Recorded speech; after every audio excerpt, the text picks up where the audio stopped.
По повод 3 декември, меѓународниот ден на лицата со попреченост, општина Ѓурче Петров организираше отворен ден на час по физичко и здравствено образование под мотото "Заиграј со нас", каде што учествуваат деца со типичен и атипичен развој.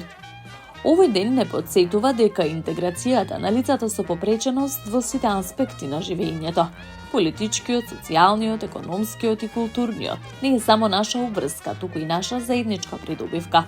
Секој ден е можност за поддршка, но 3 декември е денот за гласност и посветеност, порача првиот човек на Ѓурче Петров Александар Стојковски.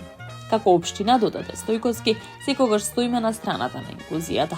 Меѓународниот ден на лицата со попреченост се одбележува секоја година, со цел да поттикне разбирање за предизвиците со кои се соочуваат лицата со попреченост и да ја мобилизира поддршката за нивното достоинство, права и благосостојство.